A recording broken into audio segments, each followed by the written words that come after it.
It's 8 a.m. at Utah State Prison. Newly sentenced inmates arrive. Lieutenant Dale Whitney steers them through reception and orientation, called R&O. One of the problems with running an R&O unit is when these guys come through the front door here, we really don't know what their crimes are. We don't know if they're violent offenders. We don't know if they're sex offenders. We don't know if they're coming down off of dope. We don't know anything about these guys. So that makes them a little bit more unpredictable. This full-service facility sits at the base of the Rockies. Inside live 80% of the state's incarcerated.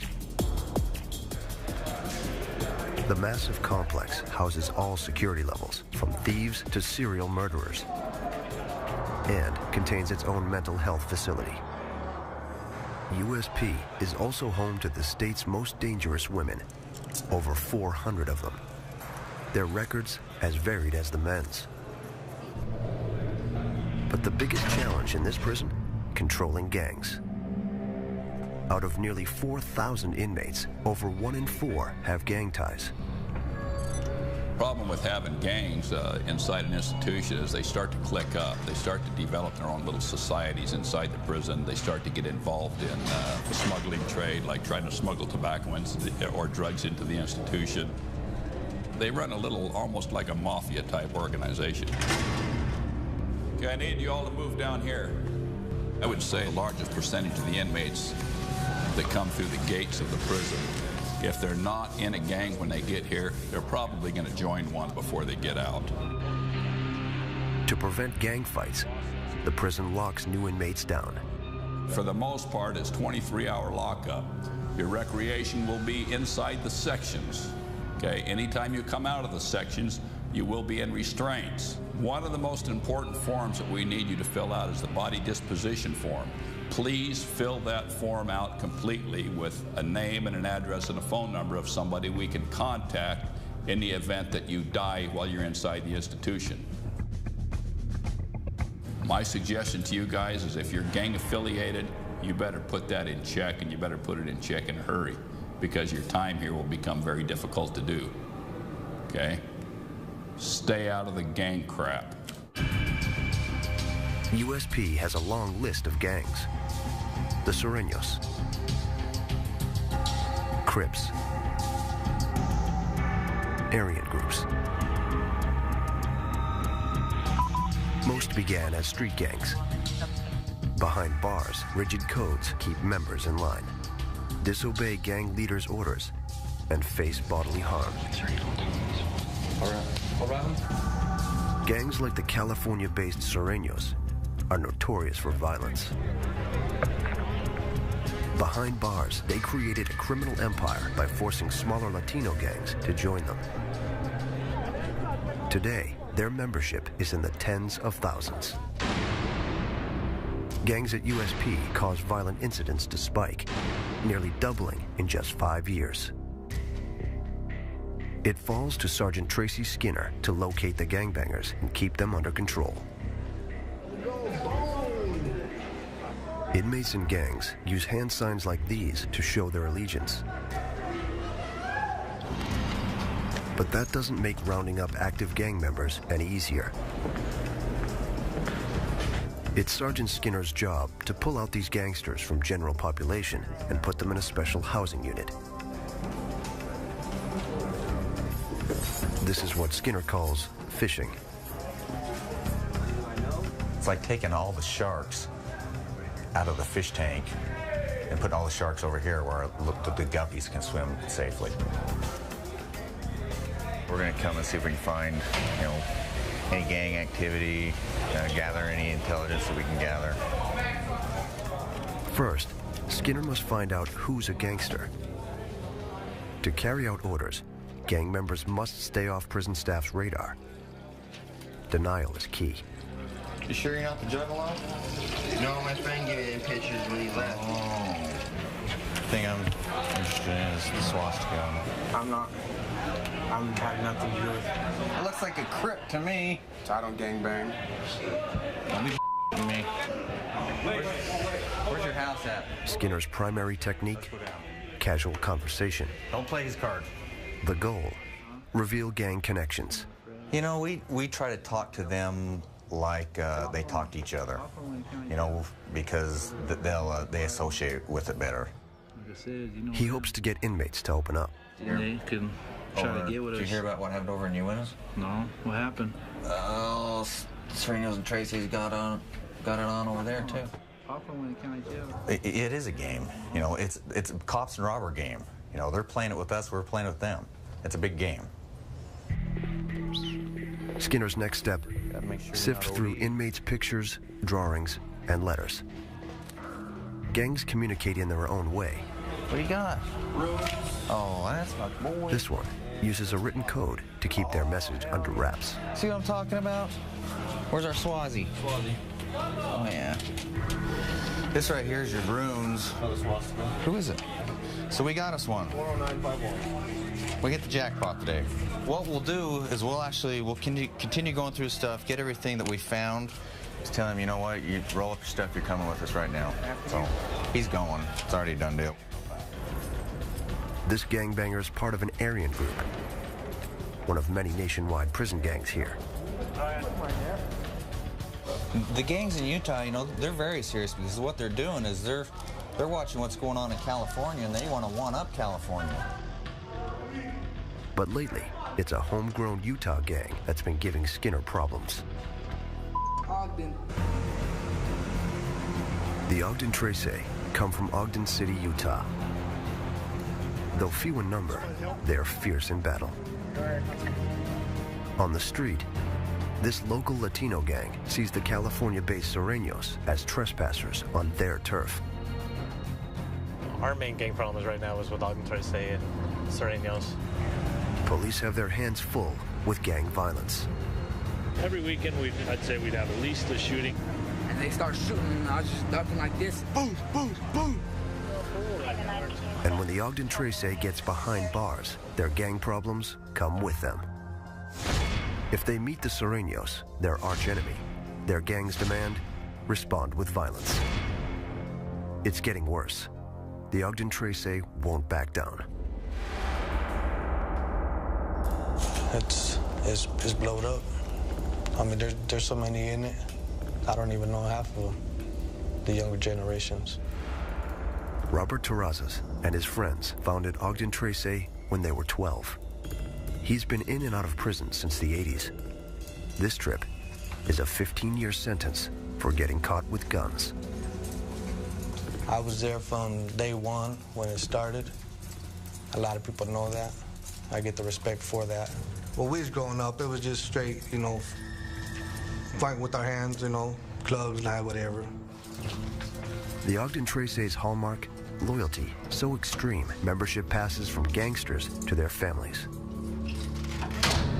So we was fighting for territory. Before you know it, it's just grudges, people killing each other. So it comes down from family to family. Robert's own niece is a member of the gang. Meet inmate Natalie Terrazas. This is her second trip to prison. The mother of 5 is now serving a 2-year sentence for assaulting an officer. Relatives surround her in Ogden Trace and in prison. So I have 10 family members here at the Utah State Prison. There's 3 generations of Ogden Trace. It's escalating. It's like getting bigger and bigger. The population is getting bigger and bigger. When you grow up in it or you have family members, you just automatically just go where your family is. That's kind of like religion. Natalie says her gang activity began with a violent initiation over a decade ago. It was when I was 11, and I got jumped in by 5 guys.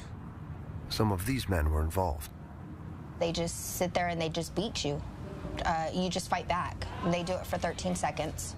They knock you down, but they didn't really knock me down. I just kept swinging. You just keep fighting and fighting and fighting until the 13 seconds is up, and then you party afterwards. The youngest gang members are called Pee-wees. Natalie says she carried out her first assignment, a drive-by with a gun, at age 12. That was the first time I shot at somebody. It knocked me back. It was actually pretty scary, because you don't really, I didn't really ever hear of gunfighting. I mean, you hear about it all the time on the news and stuff, but actually being the one that shoots the gun, it gets your blood going. It gives you a rush. Natalie Terrazas admits she had a history of drug addiction on the street. Now, she's 27 years old and has a long criminal background. The inmate's just 5 feet tall and is guilty of theft and assault on an officer. I was on the run from Kiesel, and they came and arrested me at my mom's house. Natalie wasn't compliant. She kicked an officer in the face, splitting his lip. Like other Ogden Trace members, Natalie says she puts the gang first, even if it costs the custody of her 5 kids. I have 5 kids. Oh, I lost my parental rights. My other 4 kids got taken away in 1997 due to gangbanging, due to me stabbing a female. So my kids were put in state's custody. I was still a kid. I didn't know how to love. I was too caught up in partying and stuff like that. Natalie's youngest child, a 3-year-old girl, stays with relatives. But if Natalie gets into gang trouble on parole, she could lose her daughter. My youngest daughter is the one that I'm trying to get it right with. With her parole just weeks away, the committed gangbanger must choose between the gang and her baby.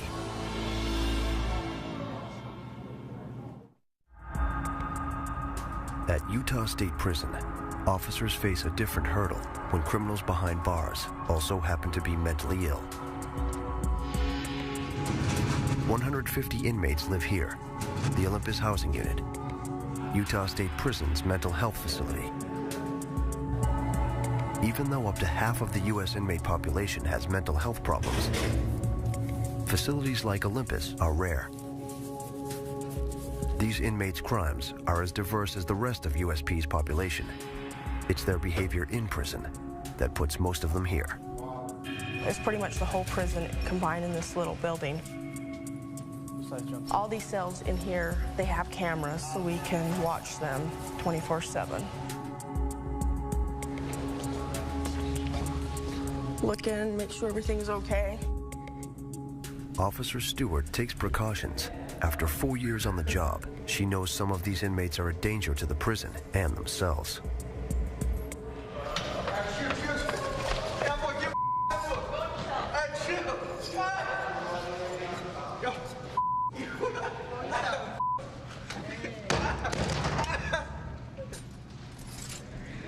These inmates, they can switch on a dime. They're mentally ill. You don't know, one day they're taking their meds, the next day they're not. They can become very violent.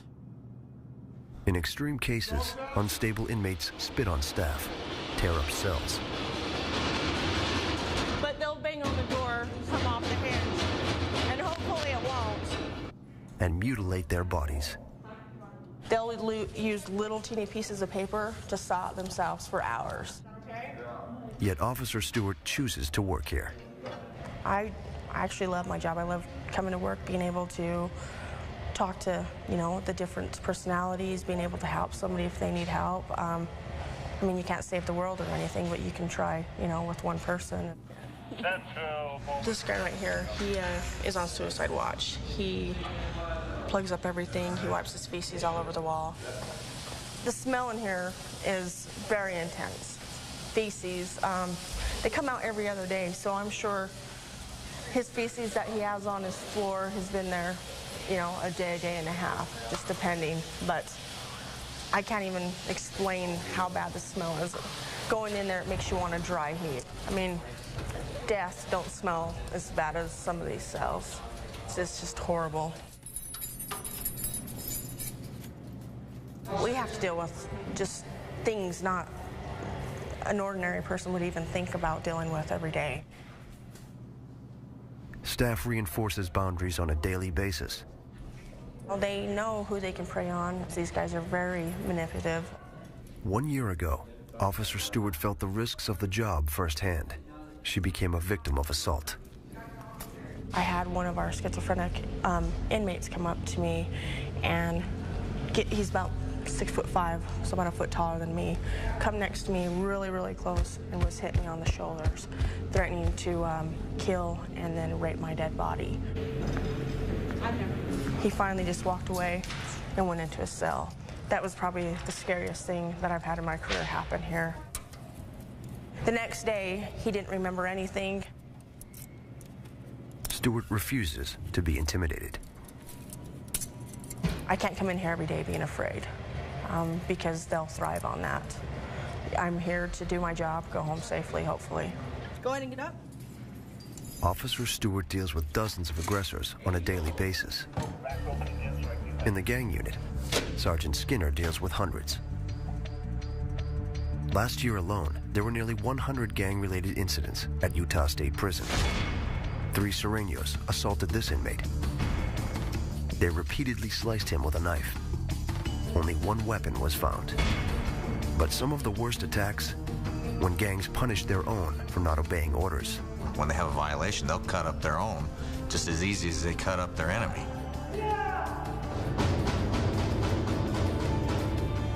The prison's response to gang violence isolate the active gang members in special housing units. They're called Security Threat Groups, or STG. Active gang members were everywhere. So what we've done is we've tried to contain all the active gang members here in Ochre 4 to try and reduce the violence. They lock down inmates in their cells up to 23 hours a day. Automated doors and segregated cells separate rival gangsters. This is our control room. This is basically where we control every cell as far as each person that lives in each cell. We can control it from here, opening the doors. We never open more than one door at a time. Mr. Hansen. The prison reserves STG for the most dangerous gangbangers. Today, Skinner meets a new arrival. Where are you from? From Central City Locals, Ogden 3. Inmate Nate Hansen is a self-proclaimed Ogden Trace. At 28 years old, he's already a career criminal. He's in prison for 4 years and has been an active gang member for over a decade. Have you got anything in there you shouldn't have? Anything gang-related? We can't have gang stuff over here? I thought that's what this unit was for gang members. Oh, this is the gang unit, but you can't have any gang-related paraphernalia. You're not over here to gang bang. Well, that's my intention. That's what I came here for. It's a gang bang? I thought you guys facilitated No, us. we don't facilitate that. But here's your rule book. Yeah. So you got to read everything in there, all right? Don't want to be off the cell. Don't be Sureño killing or Central City Local one anywhere. Skinner will segregate Hansen with other Ogden Trace. But first, he searches for gang contraband. He's got a scrap killer. Scrap is a derogatory term for Sureños. Their enemy is the Sureños. Gang communication can foreshadow activity, even violence. Yeah, it's gonna crossed out as. If we find any of that stuff, he'll get right up and stuff. All right. So no more of that. Anyway, how long have you been from the Central City?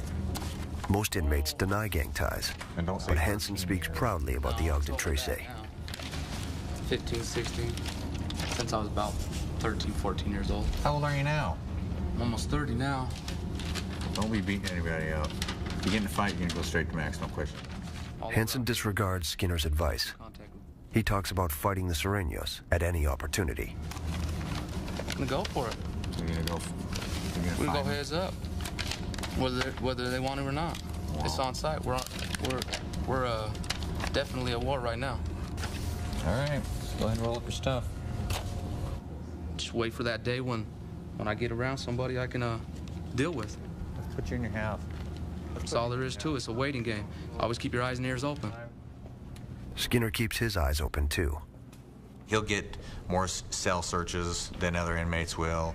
We'll watch him closer when he's out on rec to see who he's associating with, talking to. We'll listen to his phone calls more. He knows that with the Ogden Trace, it's not a question of if violence will occur, but when. Out in general population, inmates have more liberties. Recreational yard time is a prison luxury. It's the one place where male and female inmates interact. This is the matchmaking hour at Utah State Prison. What's that little short mama's name? Is that But they directly contact one another. A single chain link fence divides them. Right now, this is the walking program. I guess they get out there and get their exercise. But for us, it's the stalking program, because that's all we do is stalk them. We're going a lot. Hopefully make some eye contact, you know what I mean? Just wag them down right quick when the cops ain't looking. Being out of physical reach from one another doesn't stop them from chatting. The most popular way to talk on yard is with sign language. Inmates call it flagging.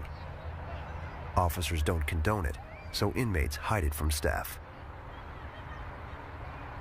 Like, this means from in the streets, there's different things. This means I love you, you know what I'm saying? This means I want to hug you, you know what I mean? Holding your hand, hug, yeah. Just stuff like that. But if you want to get specifics on it, then you just spell it out, you know what I mean? These broads are good at it. Leslie Cano, the cousin of inmate Natalie Terrazas, can speak it. I mean, if you're gonna do the alphabet, you always go back, you know what I mean? Backwards. Everything's backwards. So if you're gonna do the B, you do the B like that. The C, and then the D, and then you do the E, and then if you're gonna pause, that's a pause. They keep moving. It's like the little entree at the restaurant where the pie keeps circling. That's what we're doing. We're looking at the pie, circling. You get to pick which one you want. If you can't get that one, suck it up and find another one. If you get a hit, she'll let you know. You'll be like, hey, mama, what's up? Can I write you? And then she'll give you, she'll let you know. Yeah, if she gives you a name back, then you're good to go. And we got some ugly ones coming too. Damn. That's the pie I was talking about. There's no good pie. That's no good. Leaving yard with a pen pal is a success, but it doesn't happen every day. Parade is over. Wait till tomorrow. For some inmates, yard is the place to conduct business, like making drug deals and solving inmate disagreements. And she's got to get dealt with, man, because that's Natalie Terrazas is just weeks from being paroled, but she's still in a position of power. Her Ogden Trace activity and lineage give her status within the gang. One chance. Inmates rely on her for advice. It's weird because you never lose that mother instinct, ever. And when there's a lot of young girls in prison or on the streets that come to me and need help, I automatically take them under my wing and take care of them. Do anything anyway. That's besides the point, Leslie. That's why I pulled you in that room. She also resolves routine inmate conflict. And we go, well, who's that one? Who's that one? And she wouldn't tell us the name. We go, that's what we thought. Something Natalie says she won't tolerate: disrespect towards her gang. And a recent incident may force her to take action. There's been a lot of controversy over white supremacy and Mexicans. A week ago, a female white supremacist saluted a male counterpart with a Heil Hitler. Paying tribute to the Nazi is a direct insult to minorities. Where's my short? The gesture disrespected the Latino gangs, and they retaliated. It started a big war. And these idiots spit in their food. I'm like, the gang conflict could turn violent. She's a Today, as a dedicated Ogden Trace, Natalie is obligated to settle the dispute. I'll do anything when it comes to taking care of one of my fellow people that belong to Ogden Trace. There's no boundaries. Natalie can try to deal with the female inmate, but the male's out of her reach. To inform her fellow gangbangers over the fence, she'll smuggle them a note about the Aryan's action. To survive against bigger gangs, the Ogden Trace has to be ready. But an upcoming attack is going to catch everyone off guard.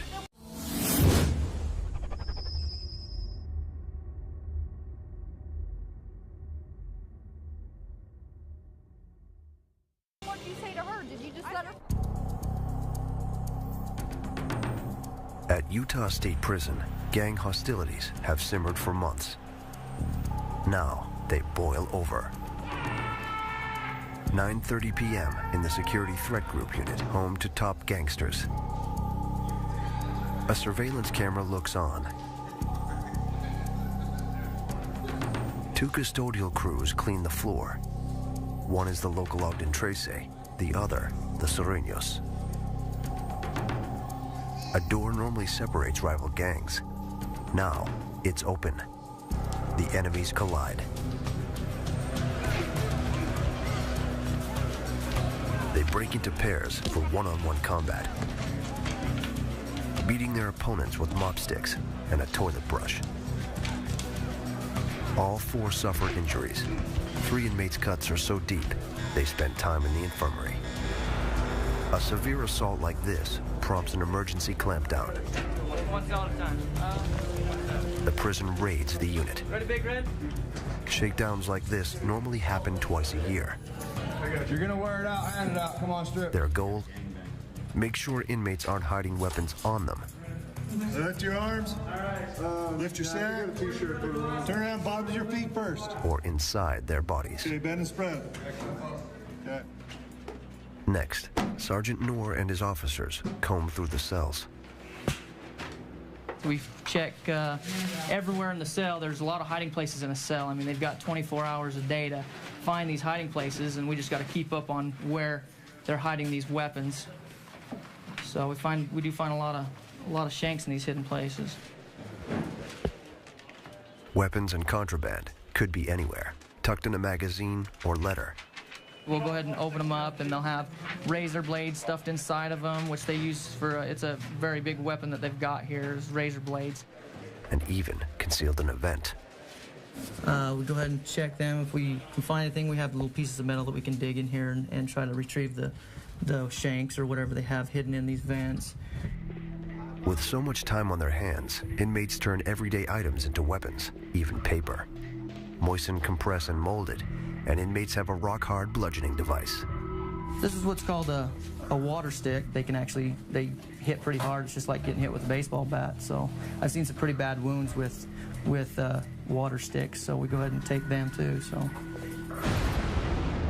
this is the sort of damage water sticks can cause.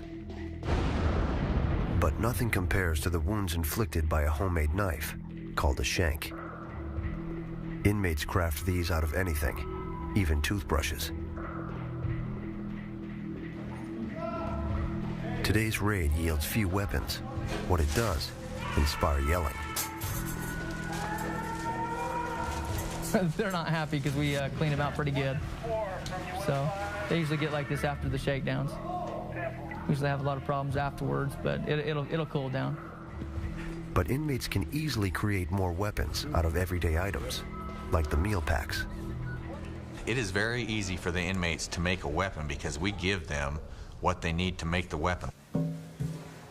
An officer stands guard as Ogden Tracy member Nate Hansen willingly shows how it's done. A rare glimpse into inmate weaponry. He uses a plastic knife from the condiment pack and shaving blades. All you're gonna do is just get you something that you can hold like this. You know, all you need is a little bit. I'm probably gonna use this end, because that's a little bit short. Piecing them together creates a weapon called a slicer. The razor-sharp edge draws blood from his finger during assembly. You can see that'll cut you up real fast, boy. You put your slicer together in 3 minutes flat.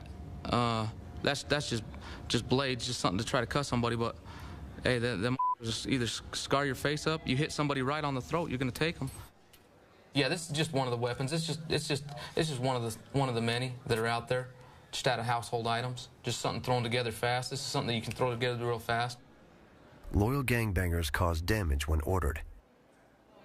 Hansen's got the skills, and the prison knows it. You better hope you're good, you know? If you've only got one shot with them. Concealing the weapon is easy. I keep them right on my waistband. I might even do it like this. If I ain't got nothing to hide the blade, I'm gonna fold it up in my shorts, right here like that. Officers confiscate this weapon, but Hansen won't be without one for long. I'd rather get caught with a shank than without one. But getting caught without one might make you look like a mess out there on the tier. Might cost you your life, might make you look bad. You don't know. What inmates do know is they must prepare for the unexpected. Women are no exception, and they can get violent too. Ogden Tracy member Natalie Terrazas shares her methods. Yeah, I don't like to fight with weapons. I'd rather fight with my fists. I like beating people and watching blood squirt out. I'd rather just beat the out of them, know that it came from my fist, that I have that much power, than using a weapon and being a sissy.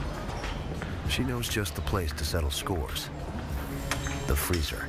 This is one of the places that they turn around and they get in altercations. Sometimes we'll have somebody outside of this door watching for the police, wherever they're at or whatever. And most of the time the fights happen in the morning, because during morning shift and afternoon between the shift changes or whatever, it's easier because the cops are busy with all the inmates and trying to get set up for tray line.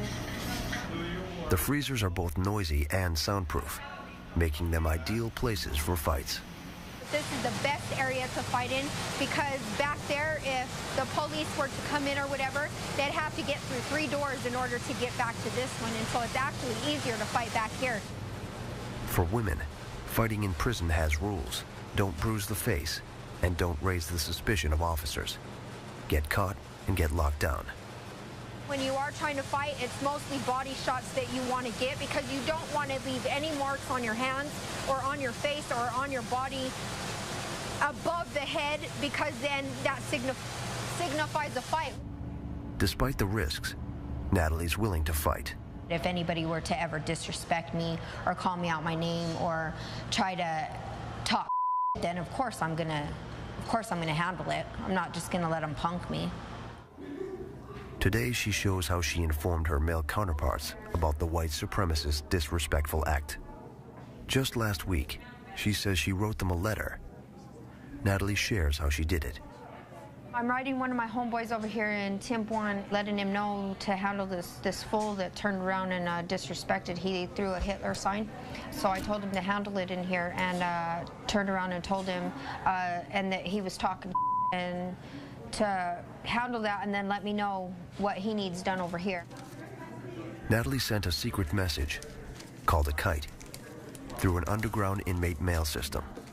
The only reason why we normally tape them around this way is so that when they get to the homeboys, they already know that they're taped up. So that way, if anybody with them or tries to take them apart, they'll know from the paper being ripped or whatever.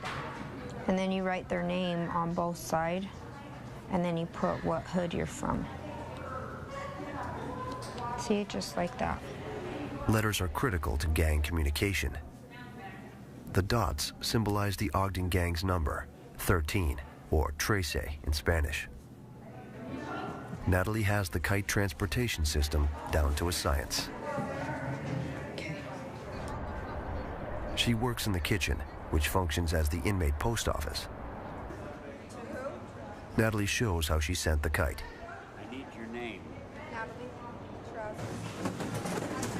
It is really not that easy, because most of the time the officers are up in front and they're like watching you or watching whatever happens, or else they're running back and forth down the line. And you always have to have like 2 or 3 people, whether it means another inmate coming up and talking for you to the officers in order to distract them so that you can take care of it. The kite's placement isn't arbitrary. Picking a specific stack and a specific tray corner guarantees its destination within the prison.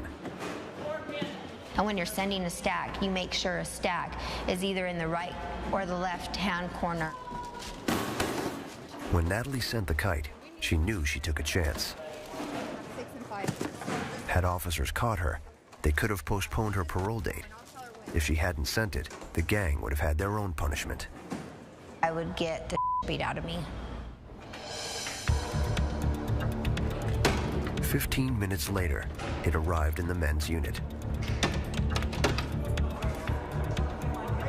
Inmates here pass the mail, as well as barter and trade goods from cell to cell. The inmate messaging system's efficient. That night, the male Ogden Tracy took revenge against the white supremacist. Natalie received word the next day. And then the white dude that was actually in Star 1 just got beat up for the same situation. We sent word to the homies, and he ended up getting beat up for saluting also. The Ogden Trace letter reached its target. But next time, they might not be as lucky.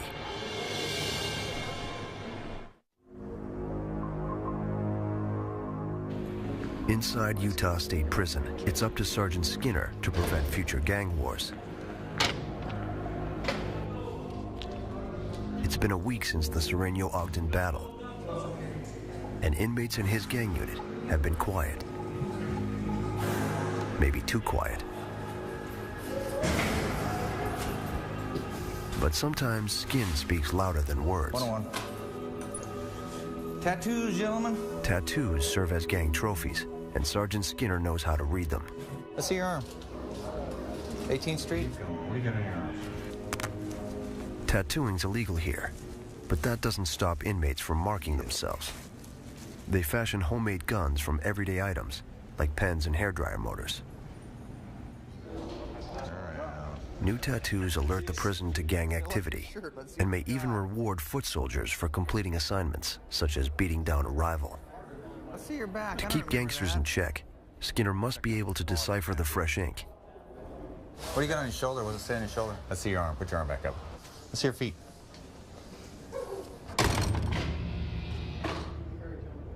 I know you're a tattoo addict. Hold on. We better take some pictures, too. 4 Control 205. Next, a visit to the Ogden Trace weapons maker, inmate Nate Hansen. Serious? Nope. We just did this. If the gang's planning revenge on the Serenos, Hansen's probably involved. Hold on, we gotta strip out, so might as well get your clothes back off. See if you got any new tats.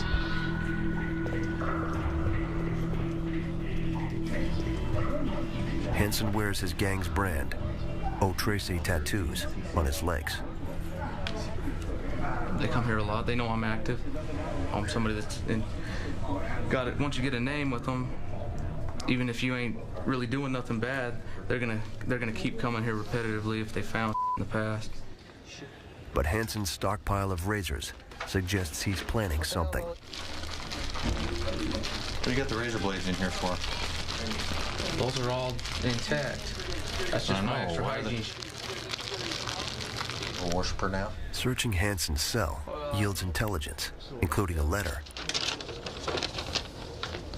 What's Strudel up to? Central up, loco. That's not how we want to start our letter. Yeah. All right, you got everything, our goodie bag? Once out of Hansen's sight, Skinner gives the letter a thorough read. The content alarms him. It tells Hansen he may have to attack an inmate who broke a gang rule, known as a violation. He's in constant communication with known gang members out on the street, and they're writing to him, telling him who has a violation coming so that he can deal with it. But the target's not the Serenos. A fellow Ogden Trace is. Hansen seems to be plotting to take down a snitch. Gang members claim there's evidence, called paperwork, that someone from within betrayed the gang. Because this guy's here and he's got to do something to him. You know, because it tells in here that the inmate is a rat and they've got paperwork to support it, so rat's not a good thing in prison. The targeted inmate lives within Hansen's reach. And until the Ogden Trace notify him to attack, Hansen stays on standby. Skinner can't let gang members wage war in his unit. We take it seriously. You want to watch the ones that admit they're active, because they're the ones that are going to jump at the chance to get their enemy. Yes or no? Do you have any safety concerns? No. The sergeant starts by informing the snitch that he's in jeopardy. So you're all right? Yeah, till that comes through. Okay, well, if it comes through, you need to let us know. I can't protect you from the unknown. Yeah. But if something's gonna happen, you need to tell me. Skinner's next move: remind the gangbanger who's in charge.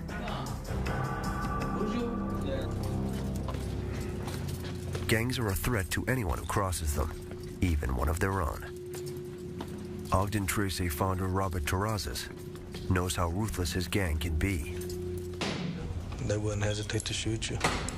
They won't hesitate to whoop your. They're not going to hesitate about it. They demanded the respect, especially for their hood. You know, and when they're banging, that's the way it goes. He also understands the gang's allure. You know, it's like a magnet. Like he's drawing you back to it. And every time I leave, I come back. For one reason or another, I come back and I end up in here. Look at me, 42 years old, already a grandpa, locked up still. I looked up to my Uncle Robert. I still do. I love my Uncle Robert with all my heart. I look up to him a lot. He was my role model. I liked the way he handled stuff, the way he handled business, the way he put people in check. If anything, if I was messed with, he would handle it on site. With her parole just a day away, Natalie spends time with family and tries to prioritize her gang or her child. Just go out and be with your kids, man. How with everybody else? I'm stuck. To get her daughter back, she must stay out of gang trouble for a full year. I don't want my daughter to resent me. Me end up dying over a bullet wound or whatever and not thinking about her. I'm missing a lot in my daughter's life. She's only 3 years old, man, and she needs a mom because I don't want her to grow up in a gang. As a career gang member, Natalie's loyalty is divided and her choice is limited. But she's considering an option that could change her life.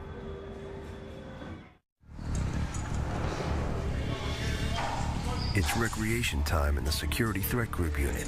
Sergeant Skinner keeps track of the gangsters. He hones in on one in particular. An Ogden Tracy letter put inmate Nate Hansen on the prison's radar. It warned him to punish one of his own. Now is Hansen's chance to attack the marked inmate. We're in the control room right now, and they can't see in here because we have the glasses got mirrors on them. So they can't see in here, it's tinted. And they don't know who's looking at who or who's even up here. We're just looking to see who he's talking to, how he's interacting with other inmates, see what type of body language he has. Then, Skinner spots Hansen with the letter's target, the Ogden Tracy snitch. Hansen's telling him his options. The sergeant studies the two for clues of a looming fight. Facial expressions and even glares can be telling. Skinner takes no risks. At the slightest hint of aggressive body language, he confronts Nate Hansen in his office. Okay. So we read the letter. What's going to happen with Mr. Me either. Huh? No me either. I'm not going to do nothing. I don't have any proof. The gangbanger waits for paperwork. Gang slang for proof. Are you going to wait till the paperwork gets here? Once the final orders arrive, either Hansen handles it or someone else in his gang will. Let it catch up to him sooner or later on the streets. Well, he's still got time here. He's probably gonna get dealt with here and there. So you get the paperwork, you'll tell me? Yeah. I'll let you know. Go. Okay. All right. Head back in. Don't do anything stupid. Yeah. Okay. Skinner knows better than to trust the gang member. The prison strips Hansen's privileges to the bare minimum and limits his opportunities to attack. Most inmates here get 4 hours of rec a day, but he gets 1 hour, just 3 times a week, with only a handful of inmates. Getting a grip on gang activity is a non-stop battle for officers. You can't stop gangsters like Nate Hansen. You can't stop any gangsters. It's impossible. He's got tunnel vision, And that he doesn't see that there's other opportunities out there other than being a gang member. But new opportunities can overwhelm die-hard gangbangers. Inmate Natalie Terrazas is about to find this out. Today, she'll be paroled. The most important thing right now is to make myself better. More than anything. And then my daughter will be better. With one choice, Natalie alters her life after parole. She decides to stay in a halfway house and stay away from Ogden. So I asked actually to go to a halfway house in order to be on my own instead of just going home and messing up. I think I have a better chance of succeeding than going straight back to my hometown. 2 Easter baskets. I love Ogden. When I think of Ogden, I think of home. But at the same time, trouble. You know what I mean? With the capital T. Because it's Ogden 13. Just trouble. Natalie hopes to get a job and avoid gang trouble, but that might be impossible, even at a halfway house. Cream. I'm really nervous about getting out and going to a halfway house because of enemies. Because there's some girls that were just here a couple months ago that we had beef. That's what scares me. I hope I can be a better person and walk away, but at the same time, I know myself, and if it comes down to it, I can't say that we won't fight. I'm nervous. You'll be fine. Just do what you gotta do. Natalie's aunts from Ogden walk her out. If you really want to change your life, you need to get out of Utah. Breaking ties with Ogden Tracy means breaking away from her family. But who's down for you more than anybody? Family, of course. Okay, then. But family's Ogden 13, so what's the difference? It's part of our family. That's how we grew up. So how do you really expect me to stop gangbanging and doing when it's all I've known? But you're still in that. You need to break ties if you want to make something out of your life. And I don't want to see you back here no more, Natalie. I know. It's hard, man. I look in the mirror every day and I'm just like them because now my daughter is going through the same thing that I went through when I was younger. I love you too. Because so much, okay? How could I really resent and be a hypocrite towards my family for being in a gang and doing what they've done to me when I'm doing the same thing to my daughter? 35930. 6780. Ready? I love you too. Natalie's been paroled before, and this time she's realistic. I can't say that I won't come back to prison though, because I don't know what the future holds. I don't know what tomorrow holds, but I know what right now holds. And I know that I'll try my best to do whatever I can in order to succeed and be a good mom. One gangster leaves, but more spring up. You staying out of trouble? The gang stuff is going to spread even with what we're doing. It spreads. You know, we've slowed it down, but we can't stop it. It's impossible to stop. Looking for gang members these days, it's like drilling for oil. It's very hard because they're all undercover. Prison security depends on containing the gangs, and Sergeant Skinner knows